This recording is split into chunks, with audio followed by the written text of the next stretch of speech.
What's going on, everyone? Welcome back to another video on the channel. Today we're going to review round 6 and also talk about the season so far for Port Adelaide. Obviously on the weekend, Port Adelaide lost to Collingwood by 40 odd points in a game. Yeah, well, that was a game of 3 quarters one way and 1 quarter the other. And it was very, very, very disappointing. If you're a Port Adelaide fan, if you're a Collingwood fan, then happy days, you've switched on, and I think the switch has been flicked ready for the remainder of the year. And I told all of you, I didn't want to play Collingwood after the bye, and they had a slow, very, very slow start, and then all of a sudden just clicked into gear like that. And it was against Port. Oh, of course it was against Port. Who else would it be against? You know, it's just the way that it occurs. And Port Adelaide have no answers, and they never seem to do against these big teams. So we're just going to get into it. Let's review it. Port Adelaide versus Collingwood, round 6, and see how we're tracking over the first quarter of the year. How can you lead at one stage 31 points early into the second quarter and then just walk off the MCG, get on a bus and start travelling home and think it's done? That is... You can't sit there for 3 quarters of a game and think, oh, that 1 quarter is going to save us all. This has been a trend against for Ken Hinkley and his men for quite some time, and it hasn't just been all right, we're going to do 1 great quarter and that's it. And particularly in the first quarter, normally it's a second or third quarter type operation where we blow the teams apart and then sort of match them and pretty much win by 2 or 3, 4 goals. This was a first quarter operation and we just switched off. It was bitterly disappointing to hear about how the results went throughout quarter by quarter. To see that worm go up and then drop all the way down, to lose by that much in a situation where we were playing brilliant footy in the first quarter is disgusting. Outright embarrassing, in my opinion. We're supposed to be a top side, and I'm sick of this. Oh, we've just got to find the gap. We've just got to find the gap. We've been finding the gap for 10, 11 years now. And I don't care what you want to blame. The coach, the playing group, the club, whatever. It's a combined effort. And I don't know how many times we have to turn players over to find that gap. I don't know what else we can possibly do other than a certain position where it can change the result. But at the end of the day, when you look at this game in particular and isolate it, the players were very happy with themselves and then just got complacent. It's as simple as that. It's a performance, would you say we needed? No. It's a performance we needed to win, because that's what we needed. We needed to beat a big side and away from home at the MCG. You know, that's where you're going to be playing at the end of the year. If you want to be there, you got to win against teams like Collingwood at the MCG. We failed that test. It's as simple as that. I'm not going to sit here and be like, oh, well, these players played well, and you know, this is this is the way we want to play, and we just got beaten by a better side. No. If anything, that first quarter signifies how good we can be against an opposition like Collingwood, and the rest of the game was basically how bad we can be against anyone. And it's just pitiful to sit here and we have to go through the same motion over and over. The one thing that really gets to me is we fail to prove a point to the big sides. We fail to prove a point to the competition. If we walk away from a 2-3 goal win against Collingwood on the weekend, we come away with 4 points. We start putting alarm bells and fear into the opposition. That is a key component to beating other big sides, but also teams playing us. You know, if they come to the Adelaide Oval, they've got to play Port Adelaide at the Adelaide Oval. That is fearful enough.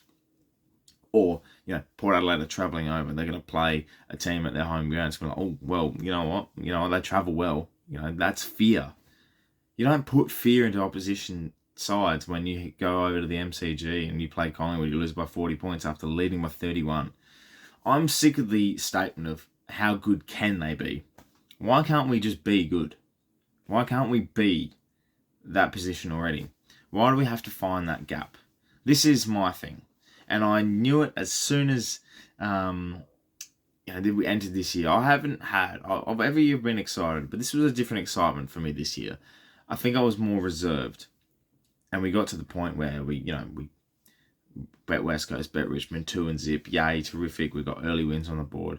The game against Melbourne was, to me, like, great. We're still in that position. We can't beat big sides, can't take the key moments. We come up and we smash Essendon, which in a result now seems like a better win than it probably was anticipated at the time, because Essendon are a decent side at the moment. You play against Fremantle, and that result seems to end up being worse than what it should be, because Freo just lost to the Eagles.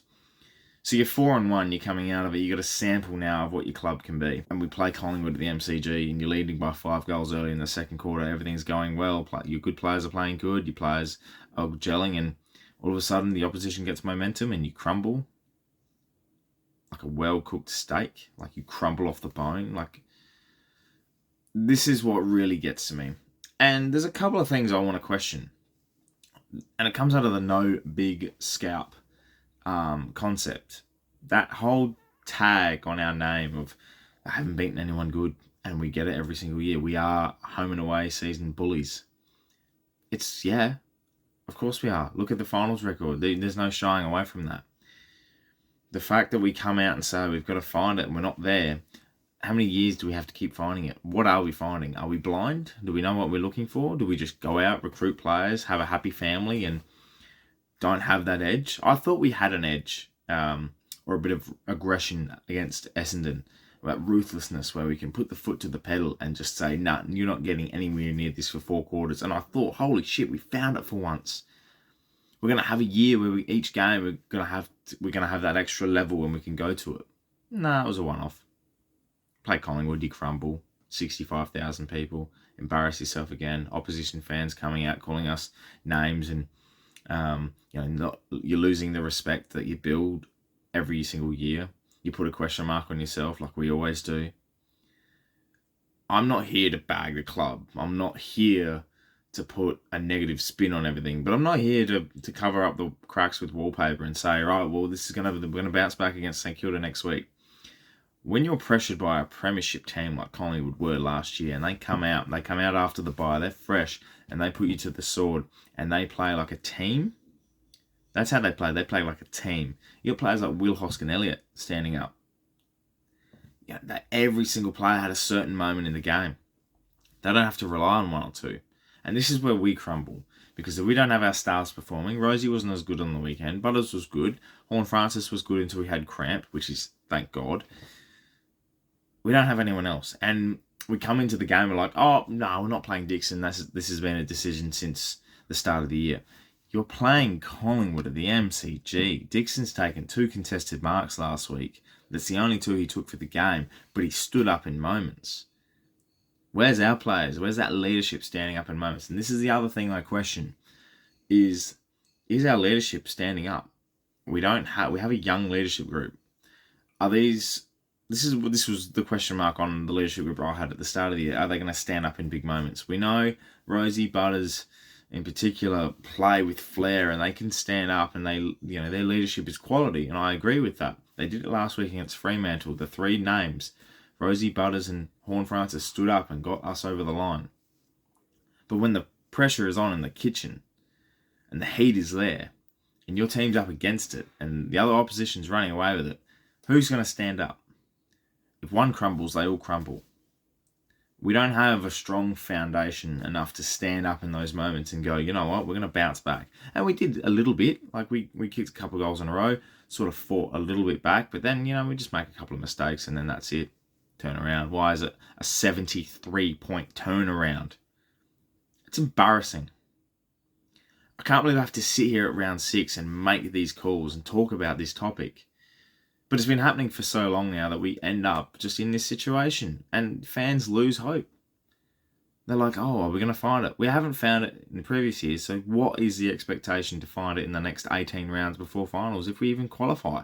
We're 4-2, sitting 5th. It's an ugly 4-2. This is not a 4-2. I'm sitting here going, I'm pretty happy. We've had moments, yeah, sure. But they're moments I expect now. It's moments that I want in these games against Collingwood, against Melbourne, that really will show whether or not we're good enough. And I don't see that yet. I honestly don't. I'm sorry to put this in a negative aspect. I'm sorry that this is, my point of view. And I don't really sit here and be strong on certain opinions and stuff like that, because I like to be level-headed after a game. This is why I don't review games straight away I take my time and really look at the key factors.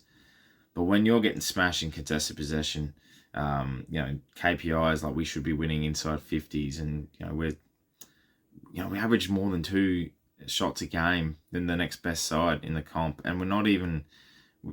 It's just, it's bitterly disappointing. Our next 4 games are St Kilda at home for Anzac Round, the Showdown, the Cats away, and the Hawks at home. My expectation of that, and to be harsh on it, the minimum expectation is to win 3 of those games. The Cats away is very, very difficult. I understand that. But if you want to highlight a game where we come out and say, you know what, prove to the doubters that we are a contender, that's the game we highlight.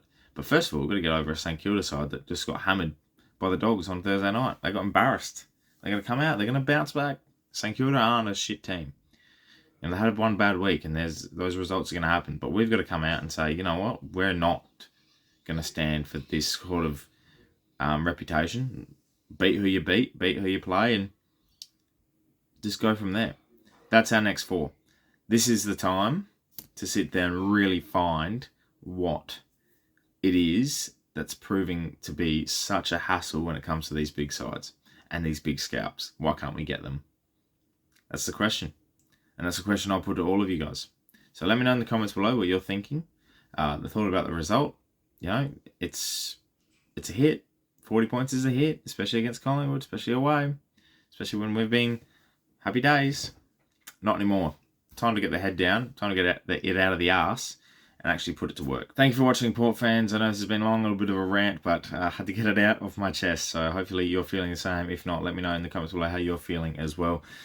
Busy week obviously coming up with Anzac Round and everything like that. So we'll get into gear and focus on next week.